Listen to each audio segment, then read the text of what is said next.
Good morning and welcome to the Haventree Parent Podcast, where we get a chance to talk about something that's important to us and to you before our kids wake up. Today we're going to be answering the question, how do I know that my kids are on track with kids that are in school?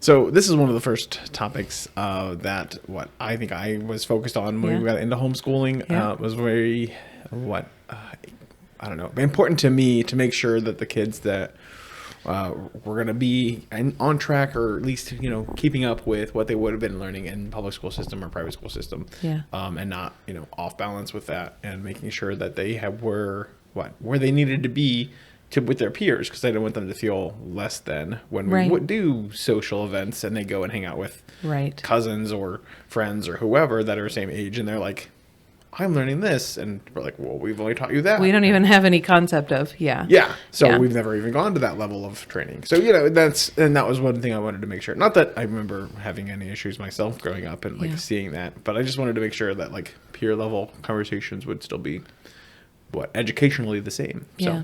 Well, and it does make sense. In the last podcast, you kind of mentioned a student that came to your public school from homeschool and was way behind academically. And, so it does make sense that you had some personal exposure to that. And so that's something that you were concerned with, because it's a clear example. I saw an older kid come in and go down a grade and was like, that looks crazy. I don't want that for our kids. Yeah. And, so there's a lot of things I think to talk about. So we'll try to kind of hopefully condense it all into one podcast, but it may kind of, spread out into more than one. Sure. But I think, the first thing to keep in mind is to some extent it is important. Okay. To some extent it is something that you need to be thinking about, because things happen, if God forbid I was in a terrible accident and died or was maimed, our kids would probably be sent to school, regardless of the fact that we want them to be homeschooled and we don't anticipate sending them to school anytime in the near future. I don't know what our plans are going to be yet for junior high and high school. We haven't really gotten that far, but certainly not in elementary school, so for the foreseeable future, our intent is to homeschool. But things happen, right? Accidents happen, terrible things happen. I mean, we're, a wonderful example of that, having a kid diagnosed with cancer. The terrible things do happen, and you never think they're going to happen to you, but they can, right? And so even though we don't have any intent to send our kids to school anytime soon, we could have to, and in that situation, if they're totally not on track with their peers academically and they were sent to school, that could be problematic. Similarly, they're usually when or they will, again, once Kenzie's done with treatment, be in church, and will be, reading in church, or just doing different things where they need to be academically at a certain level. And kind of sometimes those things are taken for granted a little bit. Sure. And so again, it's important to, have some idea of what the academic targets are for your child's age. And to some extent, be knowledgeable about that and be aiming towards that. And I think on the flip side of that, I've also seen homeschoolers who are homeschool in name, but really aren't learning anything at home. And that's also very concerning. Quite frankly, that is negligent, in my opinion. And part of that's, comes from my professional background as well. But, I think there is, it does happen, and it's unfortunate and it's wrong. And it should not happen. But it does. And so it's important to just kind of recognize that that is a dynamic too. And some people who are anti-homeschooling or are worried about making sure students are tracking with their school age peers, their motivation for that is from seeing educationally negligent parents and not wanting those kids to continue falling through the cracks, because that does happen. So I think that's important to keep in mind as well. On the other hand, and we've talked about this a little bit or alluded to it in different podcasts, On the other hand, if you are choosing to homeschool, and you're choosing to homeschool for now or for the foreseeable future or for, however long, I don't think that this should be as big of a worry as it is in some cases. Part of the reason, and we've talked about it before, that we chose homeschool is so that we could nurture the things that our kids are excited about and allow them to excel in the areas that they are naturally gifted in. Pretty much all of our kids are brilliant when it comes to numbers. Adrian in particular, she has a mind, I don't know, like an architect maybe. Like she can see things and understand and conceptualize things in a way that like I cannot even fathom. Right. Well, and I think that's why, what I said, I think 2 weeks ago, like I wanted to get the chess game for her and just see how well, like once she learns the dynamics of it, to see how far ahead she can play. And so Adri doesn't, she can do grade level math in her sleep. Quite frankly, when we give her grade level math, she's kind of offended and takes it as a personal slight to her character and intelligence that they are thinking, she needs to be doing this ridiculously juvenile math. So, she excels in math and the other kids do as well. And science, Adri also, just instinctively when we do her science lessons, she just absorbs and soaks up that material, and then history is like boring, so boring to her, and to me, but that's, and so we like giving her the opportunity to excel or go beyond grade level or learn more or spend more time in subjects and areas that our kids are naturally gifted in. And I think on the flip side of that, it's my personal opinion that homeschooling is also an opportunity to extend a little bit of grace in the areas that they struggle in. Now, I think that is where you really have to be careful, and you really have to think in depth about the choices you're making, and how they can affect your kids long term, and adjust accordingly and often. But we have a kid who has, really 2 of our 3 big kids have evident challenges when it comes to reading. Mm-hmm. We're talking, there's some cognitive and language delays in one of our kids, and there's some visual and auditory processing difficulties, and, dyslexia in another one of our kids. And we don't make a big deal about that. We don't really talk about that. We surely don't give that label to that kid, but we do extend a little bit of grace, and we do adjust expectations, and we do keep that in mind rather than expecting that child to keep up with whatever educational standards they're keeping up with in other areas, because we realize kids are different. And we realize that our kids are brilliant, amazing little kids with amazing little minds. And I don't really have any interest in making them feel dumb or making them feel like, yes, I'm a math genius, but I'm dyslexic and can't read. Because that's not true, And I think for some kids, providing that sort of label can kind of be a crutch almost of why should I try or push harder because I can only achieve X amount because I am dyslexic or because I have, a language deficit. And so, so rather than be as aggressive we encourage, they're still little,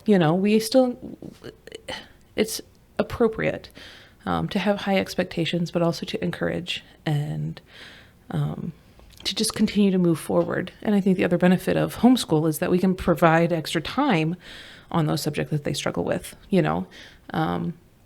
but really, if you're homeschooling, there isn't a rule that says like they must be achieving at this level. And so I think sometimes that's one of the biggest hurdles for homeschooling parents to kind of like mentally overcome themselves, like in the state of Ohio, you don't have a requirement to provide a grade level. So when I send my notification to the schools to say, we're homeschooling these children, I don't have to say we're homeschooling Adri at a 3rd grade level. We're homeschooling Josiah at a 1st grade level. We just say we're homeschooling them. This is the textbooks, the resources that they're using. And if they were going to go into the school system, I understand as a homeschooling parent that they would be tested and placed accordingly. And that may not be the same as the grade that I think that they're in. That could be above or below where I think that they are. Right. And I think that's where people get hit usually is that part of the process where like there is that life-changing event that they have to go into the school system or do change schools. And then you're finding your kids in different grades than you knew that thinking. that you were thinking that they should be in. So, I mean, and so in that regard, it is important to kind of have a clue, Yeah. And a lot of states, their laws about homeschooling do provide some amount of protective factor. So, in the state of Ohio, one of the requirements for homeschooling is that at the end of the year, students either complete a standardized test or they're assessed by a licensed teacher in the state of Ohio. And so that the standardized test is pretty straightforward, of course. A standardized test is pretty black and white. You get a score, you send in the results the next year when you notify. Assessment from a licensed teacher can be a little bit more subjective, and it can look like a lot of different things, but typically teachers meet with the student or review a sort of portfolio of their work over the past year and are basically like making a determination that they see evidence of a child completing an appropriate amount of work and an appropriate level of work. Sort of like Jay's IEP teachers or the Help Me Grow program analyst ladies. Yeah. So nurses, I don't know that. So that licensed teacher is kind of conducting their own assessment of the homeschooling student at the end of the year. And that's what we've always done because I care more about hearing feedback from a teacher than numbers from a test, and so that's kind of what we've always done. It's also a lot easier for us in our stage of life right at this moment. Certainly, probably this year, we will start doing standardized tests as well, more so for our kids' benefit to kind of get used to that because that's not something they've been exposed to yet, except for Jamie. But it is something that, kind of provides a safeguard of like, this is part of homeschooling and following the law.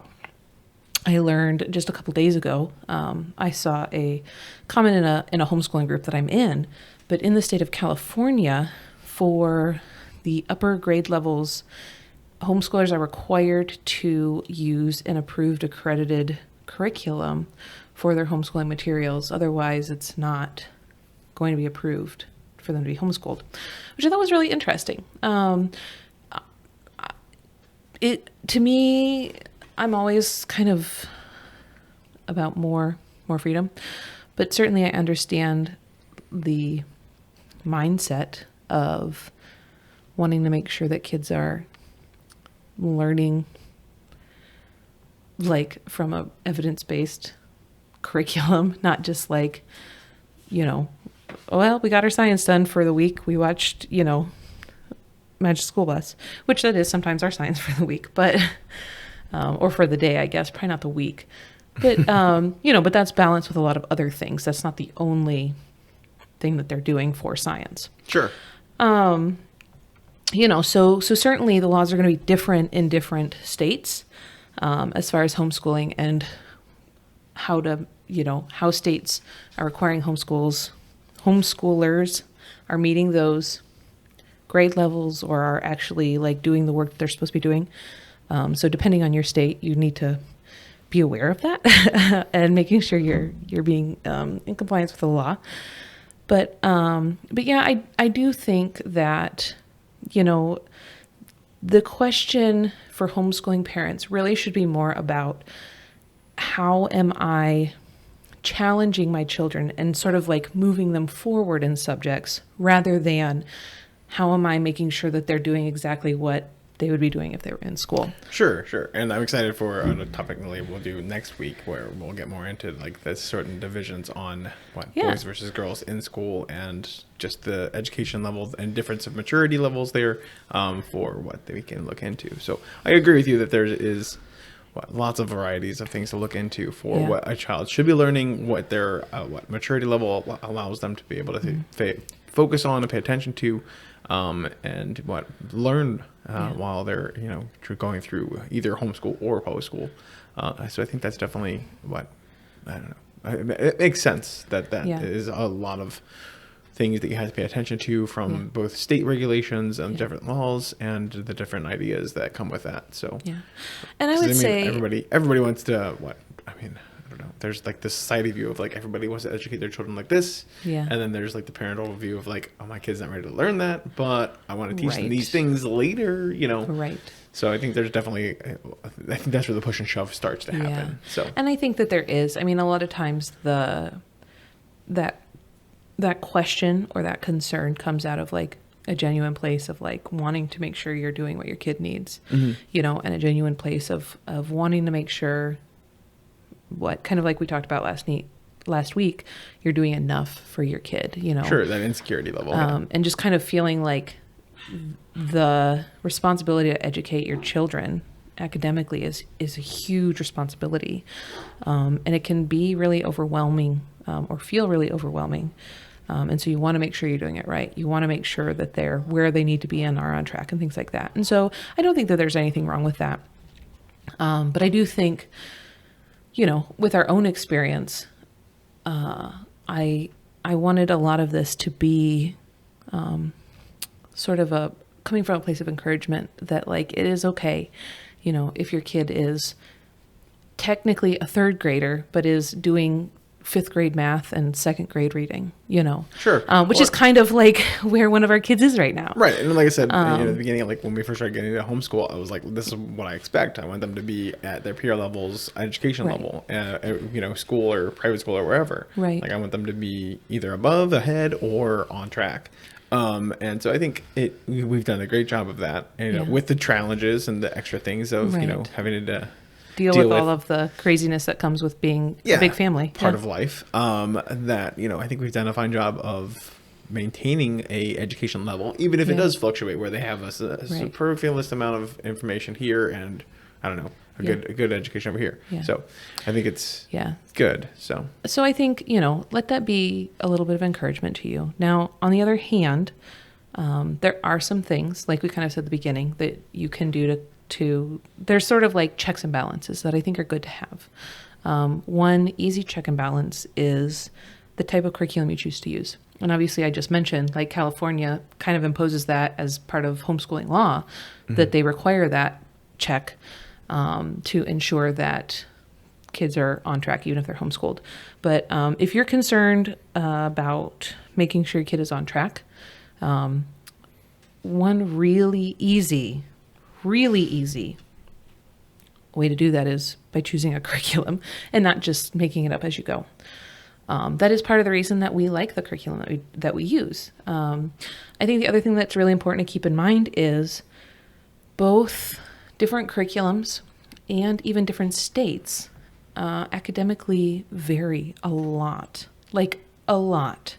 So even in a public school, if you compare New Mexico and their average student or their bright student, the brightest first grader in New Mexico may be somewhere in the middle of the pack in a second grader at a public school in Ohio. Mm-hmm. And there's a lot of factors for that, there has to do with funding. That has to do with how many English as a second language learners there may be in the school district. It has to do with just what school district you're in. There's so many variables that can play a role in what's considered average or on track for learning for students. Sure.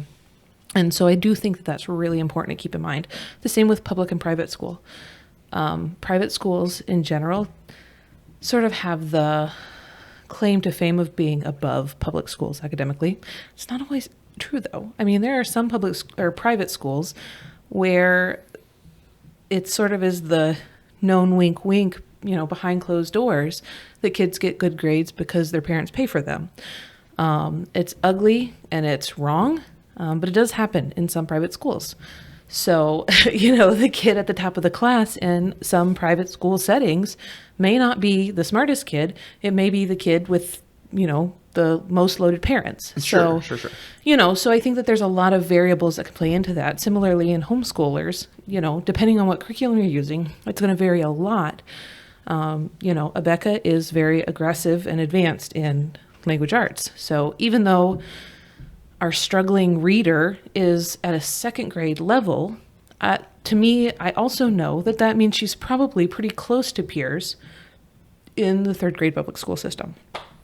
So, those things like picking a good curriculum can kind of keep you on track, that if your kid is able to keep up with the second grade curriculum, that they should be falling pretty much into place with second graders in the public or private school. Obviously, you still have to think about how much help or support you're providing. One of our kids wants me to tell them all the instructions and wants me to check every answer as they're doing their work. And certainly that's not going to happen, right, Sure. in the public school. And so those things, we have to kind of adjust and work on. So there is still room for error when it comes to curriculum. Probably because of me, because then when I'm helping, I'm like, here's the answers. Just let's get this done. Let's move on. Yeah. But hey, no, don't tell mom I gave you the answers. But curriculum is... I don't do that. No, but curriculum is something, if you're worried about it, picking a good curriculum is something that can kind of help you stay on track or stay age appropriate or grade appropriate for your kid. Another is standardized tests. I think standardized tests, while they are relied on and used and pointed to way too much in the public schools and are overwhelming, I think that they can be beneficial with a grain of salt, And so, again, it's kind of something that, if you're concerned about, if you're worried about, is a valuable piece of information to kind of give you an assessment of where your kid might be falling compared to peers.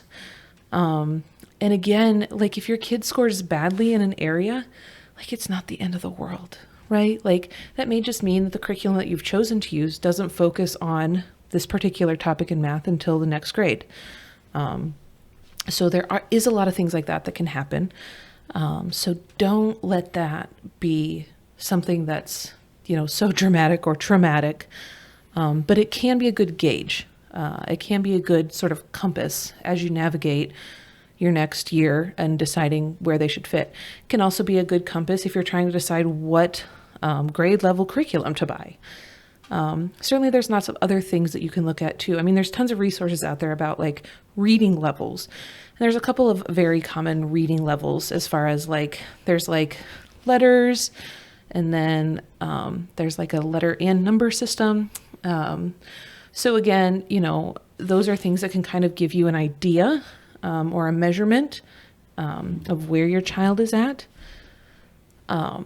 So I think ultimately, kind of the point is, it is important to think about, but it's also okay if your kid is not right where they're supposed to be, as long as you're still encouraging your kid and instilling that level of learning.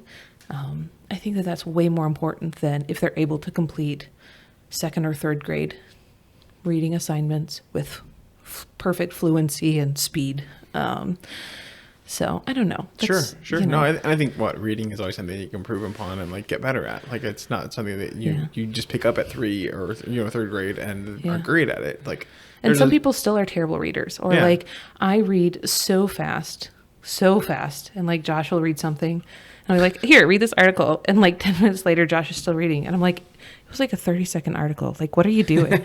You know, like even as adults, there are differences. I didn't learn to officially read until I was like 12. So well, you also didn't speed. You don't speed read like I do. You know, and I try, but like I have to go back and reread. Well, like I can't skip through and understand, get the context. One thing that you do wonderfully is that you read for comprehension. You know, and if I ask you to read something, you're reading to make sure you get all the points in it so that you can have a meaningful conversation. Right, or try to. Whereas, like, if it's something that I find really interesting or in depth, I'll, like, speed read through it and then decide it's worth more time and read it again.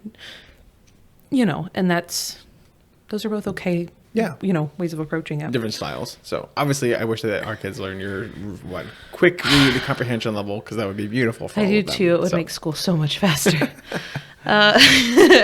Saya probably will. That would make me happy. Saya probably will be. But I think one last thing that... Because if they read like me, I don't know, I'm annoyed with my own reading. So. I mean, I love reading. I read core articles all the time or whatever other things are always fun to read. But I think one last thing I want to really quick add. I know we're kind of to the end of this, and, you know, I've yammered a lot. When you say that, people start signing off. So subscribe, follow, like. Don't do that before they stay for her last point. Wait, I have one more thing. No, as I'm saying, people start signing off when we say that. Oh, so, okay. Sorry. Yeah. So make sure they like and subscribe first. So. Okay, so I think it's important to, and I kind of mentioned it, and it's a point I wanted to hit, but I think it's important to provide grades and feedback to your kids for their work. But also like stars and stickers. Well, stars and stickers, but even like actual like percentage grades or letter grades or things like that. Oh yes, Adria is very proud to come up and show me her 100 she got yesterday. Yeah. Or one of the kids came up and gave me a test they did. So. But I think it's also important to extend grace if it's something that like you know that they struggle with. So Jamie and Sai had their first phonics test of the year last week, and Jay ended up in tears. She was so stressed about it, and like she couldn't write anything down because she was so stressed about getting the answer right. Sure. And you're gonna give her the answer. right. Yeah, if you haven't guessed, Jay's the one that wants me to watch every one that she does and give her feedback in real time. Give her facial reactions. Not that one. Yeah. So, she really, really had a hard time. Sure. And so I'm not gonna. Now she ended up doing fairly well. She didn't fail the test or anything like that. But I'm not going to make a big deal about like, oh, you missed, you know, you only got a 75 and that's like a C. Like a lot of what she did, they were writing blends. So it was like, write sa. And so then they have to write like S-U, okay? And write te, whatever. None of them were like words. They were just nonsense sounds. And so for a lot of them, she reversed the two letters. So she would put vowel first, then consonant instead of consonant vowel. But she got the letters correct. Okay, well, by the curriculum standards, those would be wrong. They're wrong. It's wrong. But you know what? She had them all right. She had the correct letters. They were just backwards. So rather than like mark them all 100% wrong, I took off like half a point because it was evident that she knew. So something we need to talk about. It's something that she needs more work on. But I'm not going to make a big deal about like she got I think if I had graded them the way that the curriculum says to grade them, she would have failed that test. And Saya, got an A because it's Sai. But, I'm not going to make a big deal about that to them or to her because for me, that is a tool to see an area of weakness and help her get better and help me teach her better. Right. It's a little assessment test kind of thing. So it's important to provide those grades, to provide that feedback, but also to use a lot of grace, especially if it's a subject that they struggle in. Sure. Now, I grade very harshly on, math for all the kids because if they're, getting addition facts or memorization facts wrong, it's because they're not applying themselves. They're going too fast, whatever. The same with I I've really started to like get on Adri this year about, for whatever reason, she always writes 5 backwards. She sometimes, if she's like rushing, she writes some of her other numbers backwards still too, but 5s in particular. And I'm like, there is a 5 right there on the paper. Like, I know that you know how to write this. Mm-hmm. And so this year, like, I'm making her correct every single 5 on a math page that's backwards. Now, in years past, with new content, I really wasn't as worried about as long as I could read it and I knew what it was, I would make mention of like, hey, you know, your 5s are backwards. Let's work on that. Or if I saw her writing one, I would say, hey, you need to turn that around. Yeah. But this year she's a 3rd grader. Like, she needs to be writing her 5s the correct direction. Sure. And she's not, because she's just zipping through because it's easy. Right. So, right, you know, right. so in that regard, because it's a subject that's easy for her, that she does well, I know that that's more so due to lack of paying attention, you know, and rushing. Yeah. And so that's an area that I am going to grade more harshly or require more effort to be put into that. Certainly. Well, I remember, I think, like, it's probably on an age level brain sort of similar to mine. Like, it's because you guys are like, you know, when I was in writing class or doing my writing, like, I think I would like blur my words together to like, because I couldn't get the spelling right, and I was like, and E and A are the same. Moving on, and the teacher can figure out which one I wrote, and hopefully she'll pick the right spelling. So you know, that happens sometimes too. Where she tries to blend everything together. Oh, hi, Chica. Hi, Good sis. morning. Welcome. Do you want to say hi? We're getting ready to be done. Okay. All right. Well, I think that that's all. We would love to hear your input. Do you agree or disagree? What are reasons that we should or other people should put more stock into their what grade they're in? Or what are reasons that it's less important even than what we've said? We'd love to hear. Yeah. So like, subscribe, follow, do all those things, and we'll see you on the next adventure. Bye. Bye.